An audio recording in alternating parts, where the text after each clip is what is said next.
Constable Alan Rosen, Harris County Precinct 1. Today, we are making an announcement that we made an arrest in a very complex fraud case. We arrested Willard, what is his name? Timothy Willard. Timothy Willard, excuse me. Timothy Willard, we arrested today, and we are executing a search warrant on his house as we speak.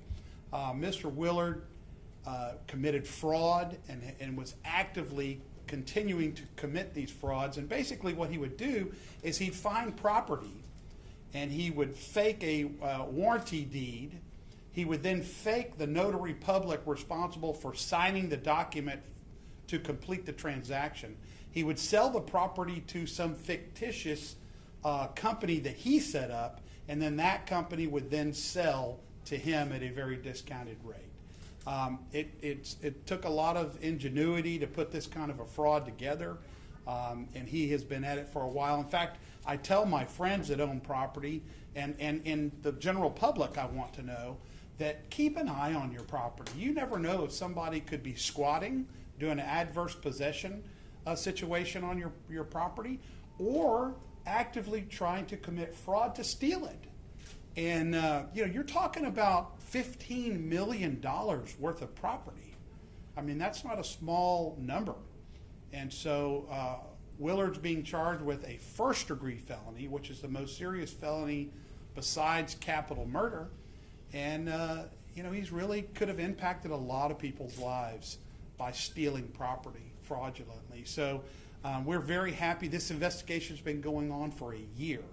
And I can't thank my investigators enough. They did an incredible job of making sure that we documented all the facts and really targeted and focused on this case, because it's very documents intensive and it takes a while to kind of put a complex case together like this. So hats off to the investigators that did this work here. I am so impressed by your work.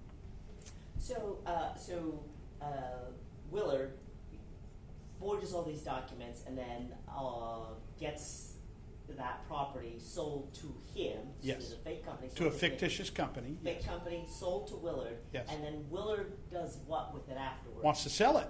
So he gets the money. So Willard, after he does the transaction from to creating the fake warranty deed, he then sets up a sub-company that sells the fake warranty deed to another, to his company that he set up. That company then sells it to Willard, and then Willard finally sells the company to somebody. It's all bogus. Sells the property to somebody, and that's where he profits from the transaction. How much money did he end up getting then with these fake? The first case that he did that we're aware of is on his own father's property.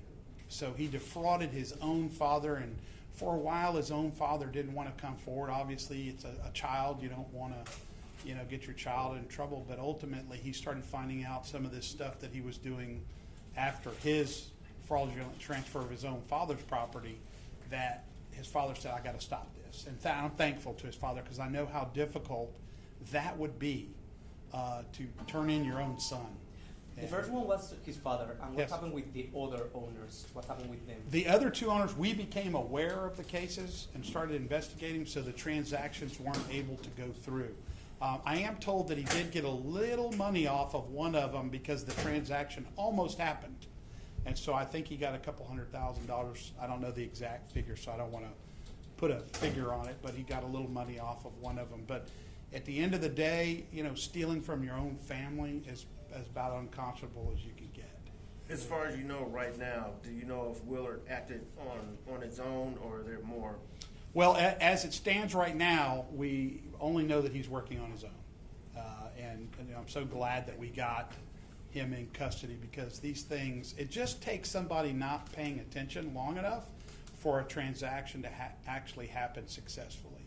So how much did he get? How much did the buyer pay for his dad's property, the one on Bray? I think it was $300,000.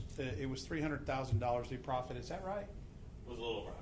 Oh, a little over 100,000. Okay. I'm sorry. Okay. I stand So corrected. he basically stole $100K in the Bray Acres. Yes. And how much money on either the West Lane or the Inverness? Those could have been sold. That were stopped to the tune of $15 million.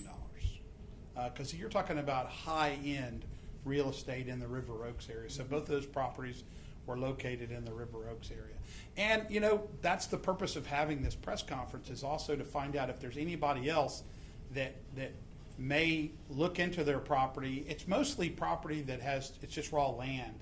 Doesn't necessarily have a house on it. And so, you know, it's a good time to check your deeds, check to make sure that nobody's attempted to steal this. We have had other cases contact us, and we're trying to see if this was involved Willard too. But it's a good time to check. And also, I want to say there's two things you should do if you have raw land and you're not paying attention to it. You own it, but you're just not paying attention to it. There's a company kind of like LifeLock that allows you to put your deed, your warranty deed, on a watch, so that if anybody attempts to mess with the deed, it notifies you as the owner. So it's kind of like LifeLock does if somebody tries to open up credit on you. It'll notify you. Two, check your property. Every few months, let's say every quarter, you should check your property to make sure that there isn't any kind of changing of ownership or any applications that have happened. Make sure that you're paying attention to something that you own, because this kind of thing could happen, and all it takes is one or two. And he almost got away with it on a big one, but thankfully law enforcement was able to notify the title company that this transaction was bogus. So on yeah, the go ahead. Gray Acre situation where there was an actual buyer Mhm. and money, changed hands, who now owns this property? Who's The original owner. But I can tell you that it cost them money to undo what he did. So they're not victimless crimes, even though the property's still in the rightful owner's name. They still had to engage. Most of them probably engaged lawyers. They had to engage title companies, and they had to kind of get people involved to help undo what he was attempting to do. Because when you're talking about a warranty deed, that's like the title to your car. I mean, if somebody changes that without your knowledge, it's just going to take an unwinding of it. And so, thankfully, I mean, it's so tragic that he did this to his own father, and he was successful at doing it. And he realized, I can do this with other properties that I can drive around town and try and locate. So, And the new owner could be out a lot of money. Like So whoever paid the $100,000 or $5 million.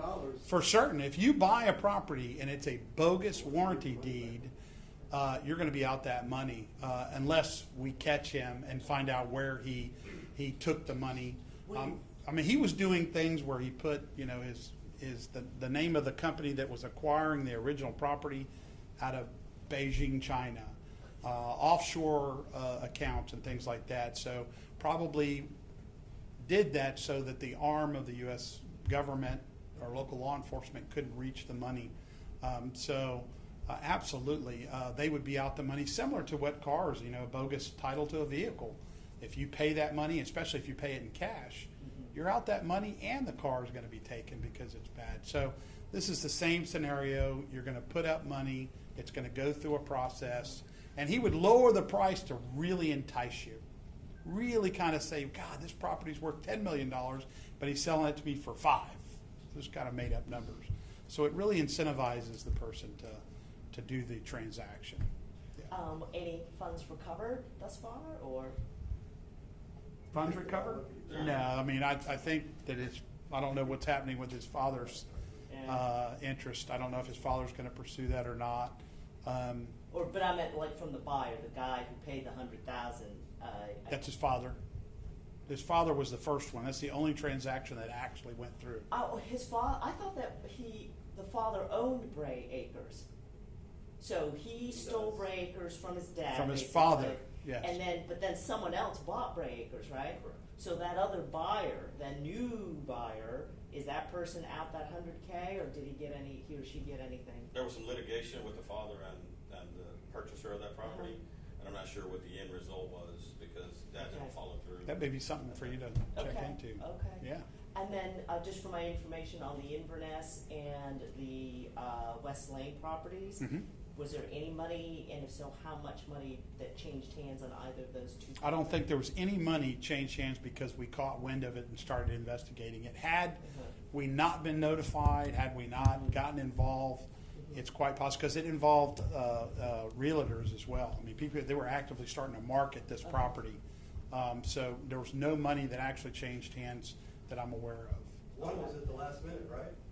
Yeah, the warranty deeds were forged and changed over and transferred into his name. So he could start marketing them. Subsequent transactions didn't get a chance to take place because it was caught early on. Okay, so no money was lost on the other two properties? Well, there was money lost, I mean, for the victims, you know, like you said, the attorney fees. The attorney's fees and things like that. That's Okay. money you're not going to recover. But there wasn't a buyer who, That's correct. like, put a down payment or anything like that on the That's properties? correct. It was caught early enough so that the transaction didn't go through. Of course, they did have to engage lawyers, title Sure. people, and things All like that to undo okay. that. So that's a loss. Yeah. It's just not as big of a loss had they lost the property. Okay. Yeah. And sorry, one more. I'm Sure. trying to, Sure. Are you be trying like to the- pull out this scheme, or? Yeah, right. No, because I know I want to make sure I understand it.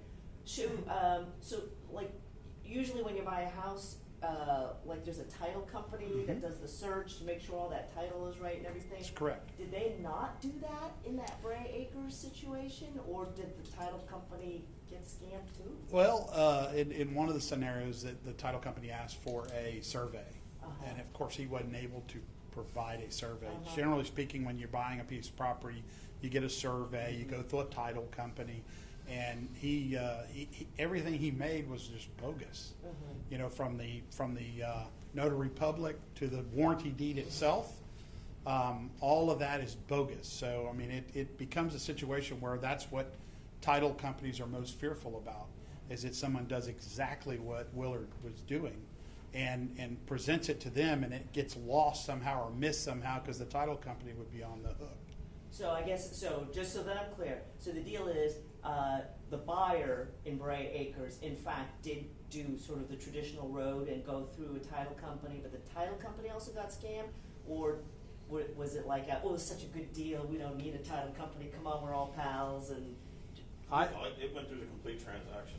Okay, So it we went do to a know title who got- company, So even the yeah. title company got scammed. And I know people in the title company, and they tell me that things like this are presented, and that's the risk that they're going through. I mean, they have basically a library that tries to print that people will do these kinds of scams to get the title company to transfer title, and then the buyer would only their only recourse would be the title company verifying that the data was good and certifying it, and then the title company would be on the hook, Right, yeah. which means the title company would be scammed as well. Yeah. So there would be two. In this particular case, he really, I mean, you're talking about a lot of property that could have changed hands, but for the great work that these investigators did to prevent it from happening. And these were all lots, no homes, these were all clear? These are all lots. Is that right? Yeah. Okay, clear lots. Yeah. So title insurance, I have that on my house. Yep. That would help. But title insurance goes from the title company. To buy the extra policy that you pay yearly, like LifeLock, I hate using LifeLock because I'm not endorsing Yeah, LifeLock, no, but I'm saying that there's commercial services that are out there that will watch your property to ensure that nobody places a false lien or some type of illegal transaction on your deed, your warranty deed. That's what I'm telling people that they should do, especially if the property is worth millions of dollars. You have a real vested interest of ensuring that doesn't happen.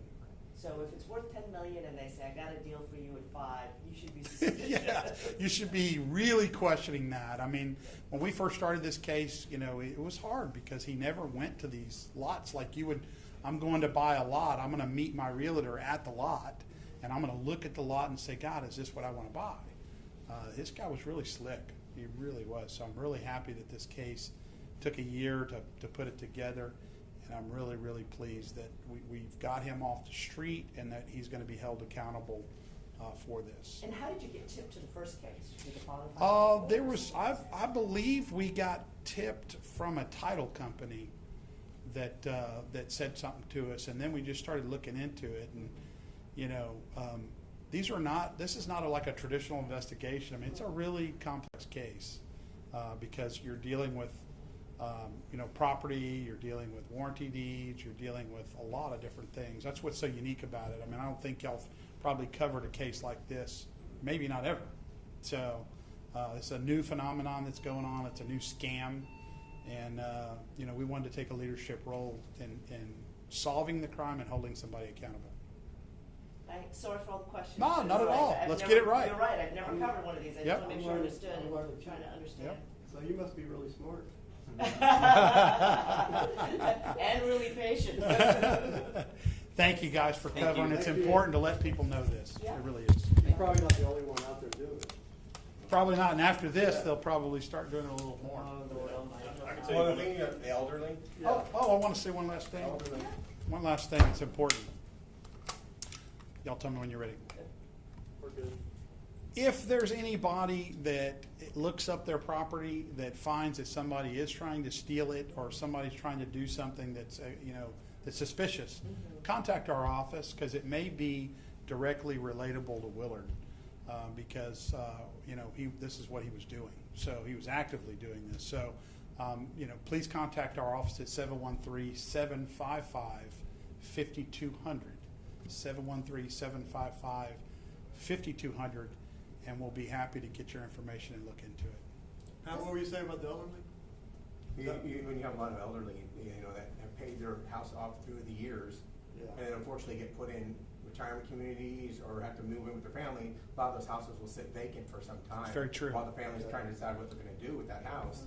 And since the house is vacant, then you have Okay. these people just Yeah. crazy walking in. Yep. Okay. And we've had people adverse possess a house that way, by the way, where they actually break into the house and start living there. Yeah. Then they just claim. Well, the one case we had, not to get into it, but the one case we had, the person died, and they kept all their power, electricity, water, everything on a They never turned it off. charge card, auto pay, and somebody broke in, and because the person was deceased and their estate had not been adjudicated, we didn't have a complainant to be the complainant for us to take a law enforcement action. So these things can get weird. They really can. Very unique case several years ago, but yeah. And that person who just squats, can they say, So- it's mine? Yes, that's what they try to do. Well, adverse possession, it takes certain elements. 20 years, you got to pay the tax, you got to maintain it, you got to do all that. But they live there for free, and there wasn't a whole lot we could do until the executor got adjudicated, and we got a court involved, which got us involved. So, yeah. Yowzer. Yep. All right, thank you. Thank you. Thanks, Appreciate gentlemen. you. Thank you. one more question.